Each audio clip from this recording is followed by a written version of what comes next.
नमस्कार। अति निर्धन बुजुर्गों और विधवा महिलाओं की समस्या को कम करने के प्रयास करते एक आवाज़ कार्यक्रम में आपका बहुत बहुत स्वागत है। नरेंद्र ने अपनी बेटी नन्नू को रात में भी बोला कि होमवर्क करके सोना, परंतु नन्नू ने बात नहीं मानी और वो खेलता रहा और फिर सो गया। सुबह उठा तो देखा फिर गार्डन में खेल रहा है। लगातार नरेंद्र ने आवाज़ लगाई कि होमवर्क कर लो, पर वो उसने नहीं सुना और पता चला स्कूल जाने में आधा घंटा बाकी रह गया है और अभी तक वो तैयार होना भी शुरू नहीं हुआ। नरेंद्र को बहुत तेज गुस्सा आ गया। उसने अपने नन्नू बेटे को उठाया, रूम में लाया और लगातार थप्पड़ों की बारिश शुरू कर दी। उसी वक्त नरेंद्र की पत्नी आई और बहुत मुश्किल से उन्होंने उसका हाथ पकड़ा। नरेंद्र ऑफिस चला गया, पर पूरे दिन उसका मन नहीं लगा। बार बार उसे बुरा लग रहा था कि उसने अपने बेटे को इतना मारा। रात में आया तो देखा कि बेटा नन्नू बुखार से तप रहा है। उसने जाकर नरेंद्र ने अपने बेटे को माफ़ी मांगी और कहा कि मैंने बहुत गलत किया। तो नन्नू ने बोला, नहीं आपने गलत नहीं किया, गलत मैंने किया है कि आपके इतना कहने के बाद भी मैंने काम नहीं किया। और दोनों बेटा और बाप की आंखों में आंसू थे। भारत में 1.5 करोड़ लोग अंधता का शिकार हैं। हर साल 38 लाख लोग मोतियाबिंद जैसी छोटी सी बीमारी के कारण आंखों की रोशनी खो रहे हैं। समय पर मोतियाबिंद ऑपरेशन से इस भयावह स्थिति को रोका जा सकता है।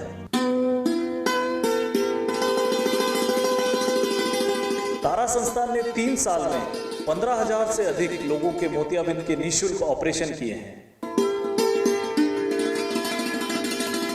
आप भी कुछ लोगों को दृष्टिहीन होने से रोक सकते हैं। जी हाँ, आपका छोटा सा अनुदान एक व्यक्ति को अंधा होने से बचा सकता है। मदद करें। राम राम भगवती भाई जी। राम राम सर। किस तरह ठीक है। कजोक दिख रही हो हमें? बढ़िया दिख रही हो। पहला वजह बढ़िया दिख रही हो क्या? हाँ। कोई दिक्कत तो नहीं है? नहीं है? हाँ। आपने जो ऑपरेशन कराया, ऑपरेशन रहा कोई पया तो नहीं लग गया? नहीं लगे। दवाई रहा करना? कहीं नहीं लग गयो। अच्छा, तो आप 2 दिन उधी अटे रिया तो खावा पीवा रेवा री व्यवस्था कशी की? बढ़िया हुई। बढ़िया भी?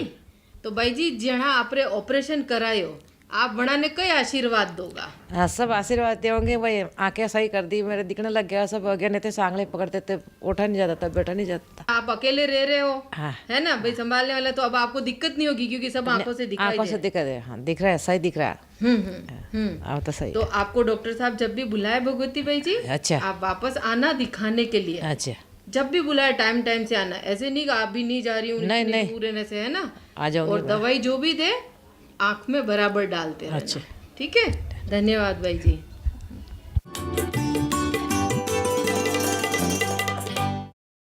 आज हम आपकी मुलाकात आनंद वृद्धाश्रम में रह रहे राजेंद्र जी से करवा रहे हैं। ये अपने जीवन की कहानी को हमारे साथ शेयर कर रहे हैं कि ज़िंदगी ने इन्हें कितने सारे रंग दिखाए। वैसे आनंद वृद्धाश्रम में आने वाले सभी बुज़ुर्गों की कहानी में बहुत सारे दर्द भरे हैं, बहुत सारे दुख हैं, खुशियाँ बहुत कम है। पर मुझे अच्छा ये लगता है, कल शाम भी मैं आनंद वृद्धाश्रम में गई थी अपनी किसी दोस्त को दिखाने, तो वहाँ देखा कि मैं बहुत दिनों बाद गई थी, तो सब लोग बहुत प्यार से मुझसे मिल रहे थे और बहुत ये कह रहे थे कि अरे आप बहुत दिन हो गए, मिले ही नहीं। परंतु सबके चेहरों पर एक शांति, सुकून वाला चेहरा था।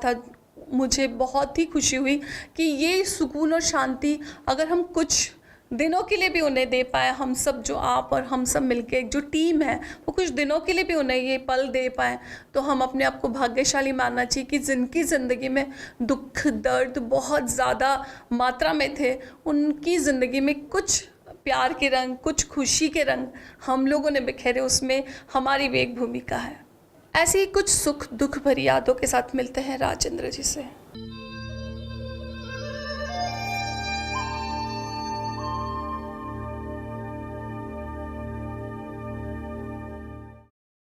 आजकल हम लोग कोई भी सामान लेने जाते हैं तो ज़्यादातर जगह वेइंग मशीन है, इलेक्ट्रॉनिक वेइंग मशीन है।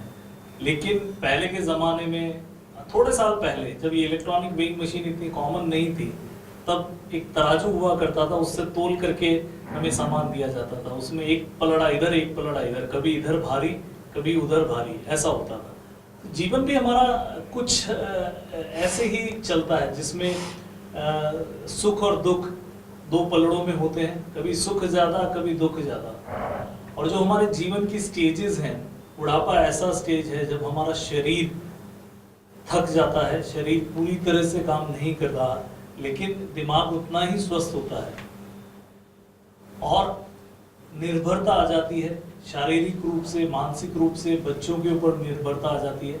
और वो जो अवस्था है उसमें कई बार ऐसा होता है कि अपने बच्चों से, अपनों से कुछ ऐसी स्थितियां पैदा होती है कि दुख पहुंचता है। राजेंद्र जी 3 साल से तारा संस्थान द्वारा संचालित आनंद वृद्धाश्रम में एक घर के सदस्य की तरह आवास कर रहे हैं। ये भरतपुर जिले के नदबई कस्बे के रहने वाले हैं। अपने माता पिता की छत्र छांव में इन्होंने 10वीं क्लास पास की। उसके बाद इनके पिताजी ने अपने पेरेंटल बिजनेस स्वर्णकारी को संभालने के लिए इन्हें समझाया। राजेंद्र जी के अनुभव, उनके जीवन के अनुभव, उनके जीवन के सुख दुख कैसे रहे और यहाँ आकर के उन्हें कैसा लगा, ये हम जानने की कोशिश करेंगे राजेंद्र जी सोनी से। नमस्ते, कैसे हैं आप?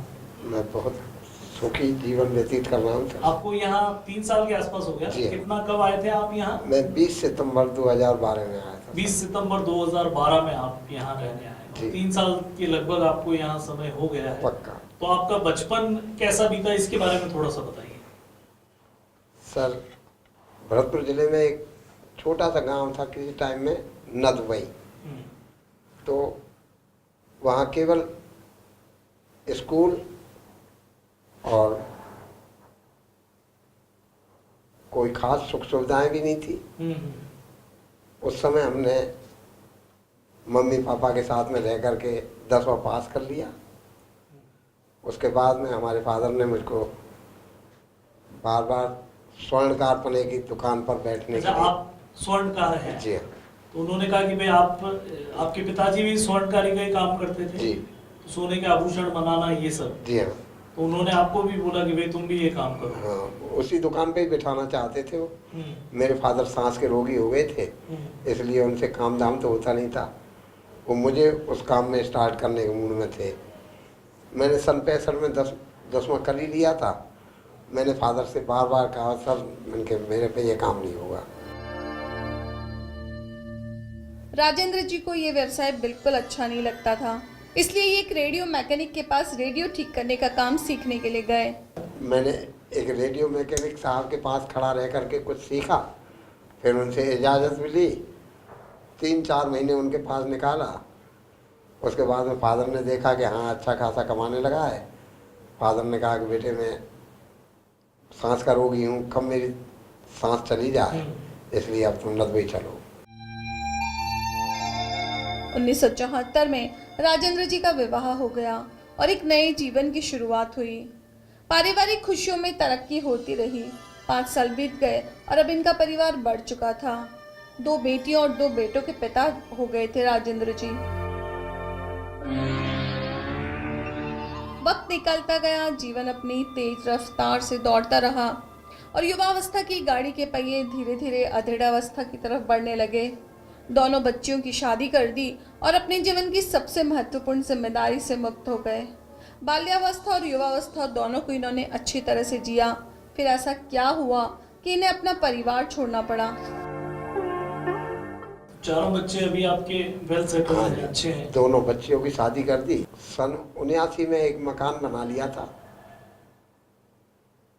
तो 12/4/81 को मैं उसमें रहने भी लग गया था, विद पत्नी और 3 बच्चों के।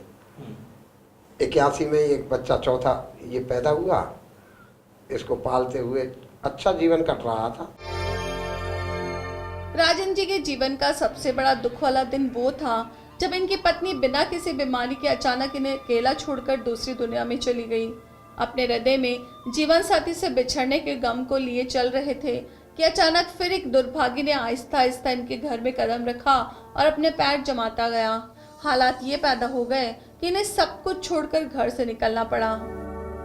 अकस्मात पत्नी को ऐसा कुछ झटका लगा कि वो बगैर बीमारी के स्वर्गवास हो गया। तकरीबन 97 में मेरे ऊपर ऐसी विपदाएं आने लग गईं कि बड़े भाई का विकल्प कुछ ज़्यादा ही ठहर गया।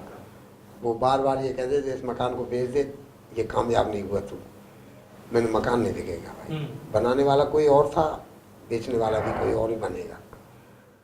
उन्होंने फिर बच्चों को वहाँ बिठा करके दारू वारू पिला देना, खामा खा का झगड़ा करवाना। मैं फिर मकान छोड़ करके कभी गुजरात, कभी कहीं कभी कहीं ऐसे डोलता डोला। गुजरात में कहाँ गए? गुजरात में सर मैं जूनागढ़ में ज़्यादा रहा था। उसके बाद में मुझे एक जगह मिल गई थी मालिया हाटीना, यानी जूनागढ़ से करीब 180 किलोमीटर आगे। तो वहाँ एक जंगल में साधु रहते थे, बालाजी हनुमान जी का मंदिर था। वहाँ मैं उनके संग में 5-6 महीने वहाँ काटे। तो फिर आपने उनको भी छोड़ दिया? उनको छोड़कर फिर मैं सीधा गोवर्धन आ गया था, मथुरा गोवर्धन। किसी को कुछ नहीं पता था। आपके परिवार को पता ही नहीं था, बच्चों को नहीं पता था? किसी को भी कुछ नहीं पता था। अच्छा। उसके बाद में नदवे के कुछ एक आदमी परिक्रमा देने जाते थे, तो कोई भला आदमी मुझे उस आश्रम में देखाया। उसने मेरे बच्चों से कह दिया, बच्चे वहाँ पहुँच गए अपने ससुराल वालों के साथ में, और मुझे रात में 2 बजे वहाँ से उठा लाए। ये बात सही कि कोई भी काम बिना किसी मकसद के नहीं किया जाता। हर काम करने के पीछे कोई ना कोई कारण अवश्य होता है, और उन कारणों की खोज करने लगो तो पता चलता है कि वक्त कभी भी किसी के लिए अच्छा आ जाता है और किसी के लिए खराब। वहाँ से उठा के लाए, 10-15 दिन तक अच्छी खासी खुशामद रखी। फिर उन्होंने वही मकान का किस्सा, आदत गंदी थी उनमें, जो मैं कमाता था सब छीनने के चक्कर में रहते थे वो। राजेंद्र जी को अपना घर ही बेगाना लगने लग गया। सारे रिश्तों के स्वार्थ का अक्स निकलकर सामने आ गया था। अपने ही घर में रहना मुश्किल हो गया। एक दिन ये टीवी देख रहे थे जिसमें तारा संस्थान का प्रोग्राम आ रहा था, और इसमें आनंद वृद्धाश्रम का जिक्र था। ये दूसरे ही दिन अपने दोस्त से 100 रुपये उधार लेकर वहां निकल गए और तारा संस्थान द्वारा संचालित आनंद वृद्धाश्रम के सदस्य हो गए। एक दिन बड़े लड़के की वाइफ ने, जो दूसरी लेके आया था वो मुझसे बोली कि पापा जी अगर आपको ऐसे बैठे हुए खाना खाना है तो 200 रुपये 2 टाइम के देने पड़ेंगे। तो मैंने भैया मैं इतना कमा नहीं पाता हूँ कि तो आप बेलदारी के लिए चले जाओ, 300 रुपये मिलते हैं। यूँ बोला? मैंने कहा मैंने मेरी ताज जिंदगी में कभी बोझ नहीं उठाया, तो मैंने कहा आप बेलदारी कराओगे, मैं खाना मत दो। तो मैं फिर अपने कमाई का अपने आप ही कुछ लेके आता था, खा पी लेता था। मूल मंत्र यह रहा कि आखिरकार बहन जी को मैंने टीवी पे बोलते देखता था। मतलब आपने कल्पना जी को तारा संस्थान का जो प्रोग्राम है वो आपने टीवी पे सुना? जी हाँ। फिर आप उदयपुर के लिए आ गए? हाँ जी, पहली बार लाइफ में आया। 19 सितंबर को वहाँ से शाम को 7:30 बजे चला, यहाँ 7:30 बजे आके। आपके पास पैसे थे वहाँ से आने नहीं के? सर, मैंने एक आप जैसे भले आदमी से मात्र 100 का नोट, वो देने को तो बहुत एग्री थे कि नहीं यार तू बाहर जा रहा 2-4 हज़ार में, नहीं सिर्फ 100 रुपये। तब आप भी बैठे थे, बहन जी भी थी। मैंने जैसे ही दरवाजे में पैर रखा तो मैं बैठते ही मैंने कहा मैं आपकी शरणागति आया हूँ, बच्चों का सताया हुआ हूँ, अगर आप जगह दे दो तो बहुत ही अच्छा है, वरना मैं लौट के वहाँ नहीं पहुँचूंगा। और इसी इरादे से आया था बाबू जी, मैं रियल में लौट के वहाँ नहीं पहुँचता। फिर कहाँ जाते? चलती गाड़ी में से मैं कहीं भी छलांग लगा सकता था। क्यों? तो आप चलिए कोई आप, यानी मेरे पास कुछ खाने का पीने का कुछ धन तो था नहीं, मैं जाता कहाँ जाता। चले तो आप यहाँ आए, यहाँ आकर के आपको अभी 3 साल होने जा रहे हैं, तो अभी कैसा लगता है? सर्व सुखी। मतलब आपको यहाँ पे, मैं अपने लाइफ में अपने पैसे से जो काम नहीं कर सका वो बिना पैसे के यहाँ आप जैसा को दिया हुआ बहुत कुछ मिला है। हमारा थोड़ी दिया हुआ है। नहीं सर, दिया तो बहुत सारे लोगों ने मिलकर के दिया है। मेहर तो आप जैसा की रही है ना, वो ऊपर वाला जो ईश्वर है ना, उसकी मेहर है। 67 साल की उम्र में मैं काफ़ी जगह घूमा फिरा भी हूँ, लाइफ अच्छी तरह निभाई भी है, बाकी मैंने बहन जी जैसी कोई दूसरी बेटी इस दुनिया में नहीं देखी कि जो दूसरे के दर्द को अपना मान करके और हर किसी को निभा रही हैं। मुझे याद है आप कल्पना जी के सामने आए थे, तब भी आपकी आंख से हाँ आंसू बह रहे थे। अरे सर, वो आंसू बहने का कारण ये था कि मैं रियल में अगर कहीं और होता या यहाँ इन्होंने नहीं संभाला होता तो मैं जिंदा नहीं होता। ये सत्य था। ठीक है राजेंद्र जी, आपसे बात करके बहुत अच्छा लगा। और अभी हम जो बात कर रहे थे राजेंद्र जी सोनी साहब से, जो हमारे आनंद वृद्धाश्रम में लगभग 3 साल से रह रहे हैं। और सबसे बड़ी बात यह है कि राजेंद्र जी इस उम्र में 67 के वो हैं और इस उम्र में भी अभी वो काम करना चाहते हैं। हमारे पास आए कि मुझे कुछ काम करना है, तो हमने उनको हॉस्पिटल में पेशेंट्स को बुलाने का काम दिया और जिसको वो बखूबी निभा रहे हैं। इनके पास 100 रुपये उधार लेकर के ये अपने दोस्त से यहाँ पर हमारे पास आए और तब से ये निरंतर यहाँ पर रह रहे हैं और एक अच्छा जीवन जी रहे हैं। इनको खुशी है और हमारे लिए सबसे बड़ी खुशी की बात है।